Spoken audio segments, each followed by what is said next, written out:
FIFA ലോകകപ്പിൽ team അംഗങ്ങളെ select ചെയ്യാൻ ജോൽസിന് ലക്ഷങ്ങൾ വീശിയതൊക്കെ വെറുതെയായി.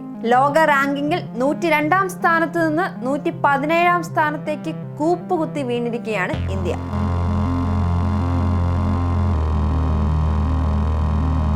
ഏഴു വർഷത്തിനിടയിലെ ഇന്ത്യയുടെ ഏറ്റവും മോശം റാങ്കിംഗ് ആണിത്. ഏഷ്യൻ കപ്പിൽ കളിച്ച 3 മത്സരങ്ങളും ഇന്ത്യ തോറ്റിരുന്നു. 102-ൽ നിന്നും 15 സ്ഥാനങ്ങൾ പിറകോട്ട് പോയാണ് ഇന്ത്യ 117-ലെത്തിയത്. ഏഷ്യ കപ്പിനുള്ള ഇന്ത്യൻ ഫുട്ബോൾ ടീമിനെ തെരഞ്ഞെടുത്തത് ജോൽസിന്റെ നിർദ്ദേശപ്രകാരമായിരുന്നുവെന്നാണ് വെളിപ്പെടുത്തൽ. ദില്ലി സ്വദേശിയായ ഭൂപേഷ് ശർമ്മ എന്ന ജോൽസിന്റെ നിർദ്ദേശപ്രകാരമാണ് ടീമിൽ കളിക്കാരെ തെരഞ്ഞെടുത്തതെന്നും ഇന്ത്യൻ പരിശീലകൻ സ്റ്റിമ കളിക്കാരുടെ വിവരങ്ങൾ കൈമാറിയെന്നും ഓൾ ഇന്ത്യ ഫുട്ബോൾ ഫെഡറേഷൻ ഉന്നത ഉദ്യോഗസ്ഥൻ വെളിപ്പെടുത്തിയിരുന്നു.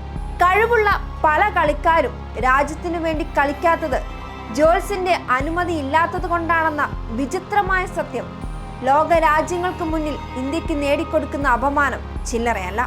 4 മത്സരങ്ങളുടെ പേരിൽ ഭൂപേഷ് ശർമ്മ 12 മുതൽ 15 ലക്ഷം വരെ രൂപ കൈപ്പറ്റിയിരുന്നു.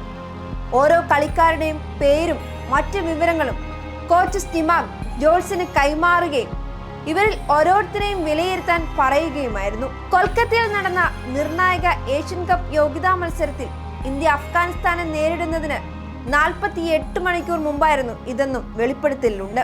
അഫ്ഗാനിസ്ഥാനെതിരായ മത്സരത്തിൽ അപ്രതീക്ഷിതമായി ചില താരങ്ങൾ ടീമിൽ ഇടം പിടിക്കാതെ പോയത് ജോൽസിന്റെ ഉപദേശപ്രകാരമെന്നാണ് പുറത്തുവരുന്ന റിപ്പോർട്ടുകളിൽ നിന്നും വ്യക്തമാകുന്നത്.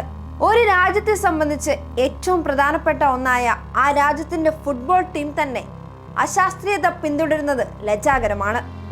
എല്ലാ പൗരന്മാരും ശാസ്ത്രീയമായ അവബോധം വളർത്തിയെടുക്കണമെന്ന് ഭരണഘടനയിൽ തന്നെ പറയുന്ന ഒരു രാജ്യത്താണ് ഇതൊക്കെ നടക്കുന്നത് എന്നതാണ് മറ്റൊരു കൗതുകം. 1956-ൽ മെൽബൺ ഒളിമ്പിക്സിൽ ഇന്ത്യ ആതിഥേയരായ ഓസ്ട്രേലിയയെ 4-2 തോൽപ്പിച്ച് സെമി ഫൈനൽ പ്രവേശനം ഉറപ്പിച്ചു. അന്ന് ടീം നയിച്ചിരുന്നത് സമർ ബാനർജിയും പരിശീലിപ്പിച്ചത് അബ്ദുറഹീമുമായിരുന്നു. ഇത്തരമൊരു പാരമ്പര്യമുള്ള ഇന്ത്യൻ ടീം ഫിഫയുടെ ആദ്യ 100 റാങ്കിങ്ങിലെത്താൻ വെള്ളം കുടിക്കുന്ന അവസ്ഥയാണ് ഇപ്പോൾ കാണുന്നത്.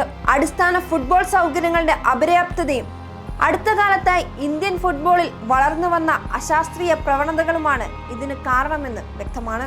ഇന്ത്യയേക്കാൾ പിന്നിൽ നിന്ന ഖത്തർ അടക്കമുള്ള ചെറിയ രാജ്യങ്ങൾ വരെ ലോകകപ്പിൽ കളിക്കുമ്പോൾ ഇന്ത്യക്കാർ ഇപ്പോഴും മറ്റു രാജ്യങ്ങളുടെ ആരാധകന്മാരായി നിൽക്കുകയാണ്.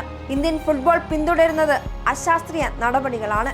കവടി നിരത്താൻ നൽകുന്ന പണം ഇന്ത്യൻ ഫുട്ബോളിന്റെ വികസനത്തിനും അടിസ്ഥാന സൗകര്യത്തിനുമായാണ് ഉപയോഗിക്കേണ്ടതെന്ന് ഇപ്പോഴെങ്കിലും മനസ്സിലാക്കിയില്ലെങ്കിൽ മറ്റ് രാജ്യങ്ങൾക്കൊപ്പം എത്താൻ ഇന്ത്യ ഒരുപാട് കിതക്കേണ്ടി വരും.